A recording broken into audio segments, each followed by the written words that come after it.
So I think a lot of Christians, churches are sacrificing their good theology on the altar of unity. Mm, And yeah, and it's all in that name of oneness. You want that spiritual utopia. You don't care yes. if it's bad theology. Nobody's fighting. So nobody really fights for what's right anymore.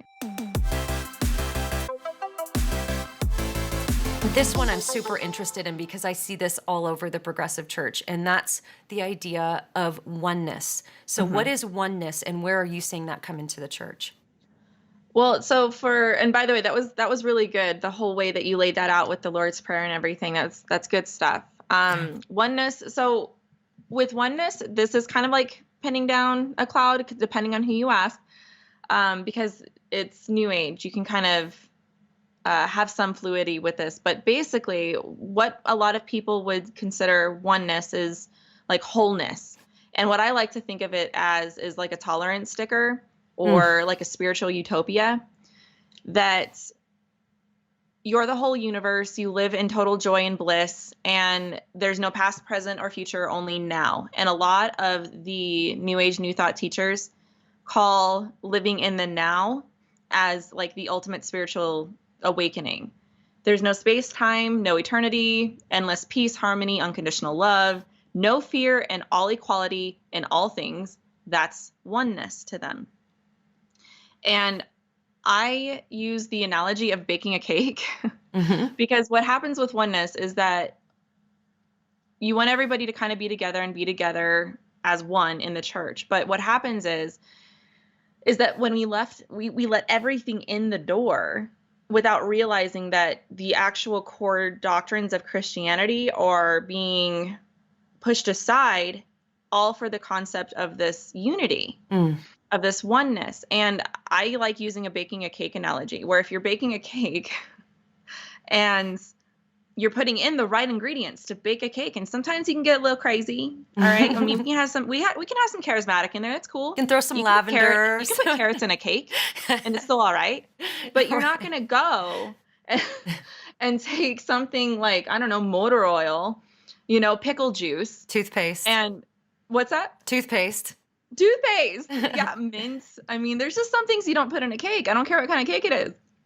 And if you push that aside and think, no, that's bad. This is the deal breaker. I can't do this. And if somebody comes up to you and says, you need to put that pickle juice in your cake or you are intolerant, unloving, how judgmental of you. And you're like, but my cake will taste bad. It won't taste good. Well, you're still a horrible person if you don't put that in your cake. And that's really what we're faced with Yeah. anymore, is that, okay, well, this is Christianity.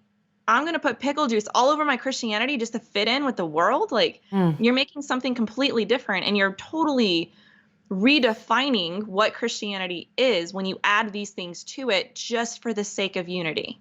So I think a lot of Christians, churches are sacrificing their good theology on the altar of unity. mm, And yeah, and it's all in that name of oneness. You want that spiritual utopia. You don't care yes. if it's bad theology. Nobody's fighting. So nobody really fights for what's right anymore. It's what do they call it?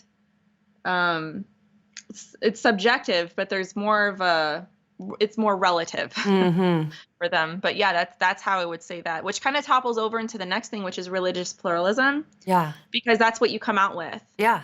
Is out of oneness you get religious pluralism, which is basically a coexist sticker. So if oneness is the tolerance sticker, hmm the religious pluralism is the coexist sticker, hmm where all paths lead to God. Jesus is a way, not the way. And I like to use the example of syncretism versus contextualization, which is a Okay. very fancy word. Unpack that for us. Yeah, so I, they're fancy seminary words, but basically, syncretism is think of where you take two separate ideas that are separate, but you sync them together.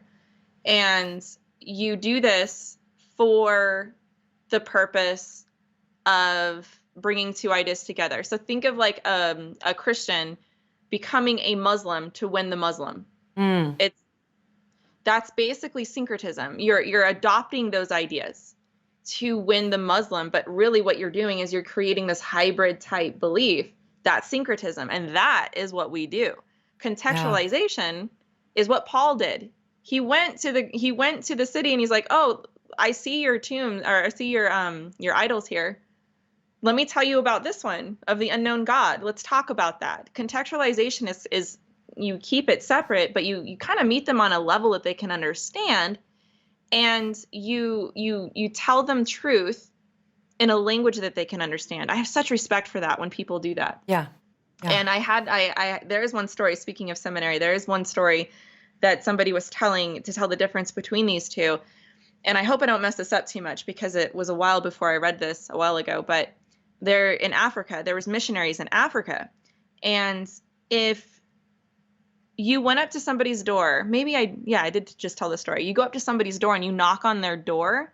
So these people in this particular village, to them, that translates to, I'm about to break into your house and rob you. You'd better run. This is your chance to run away. Oh, wow. So what people do is they have a gate, and they would yell from outside the gate if they wanted to come into your home, hey, brother, I'm here, and that's how they would communicate that. You don't knock on doors. In this culture, in this context, that's bad. So what these missionaries did is, Jesus knocking on your door to them doesn't necessarily translate as good as, well, think of it this way. He's outside your gate and he's calling your name. Yeah. That's contextualization. You're not messing that up at any level, but you're giving the point to them in a way that they can understand. So that's really the difference. Yeah, that's good. Yeah. That's really good. I was so fascinated when I was watching your video, especially the oneness and then the religious pluralism building on the oneness, because that's, I think, what people really need to understand is these are not isolated ideas that they're just picked out of random places.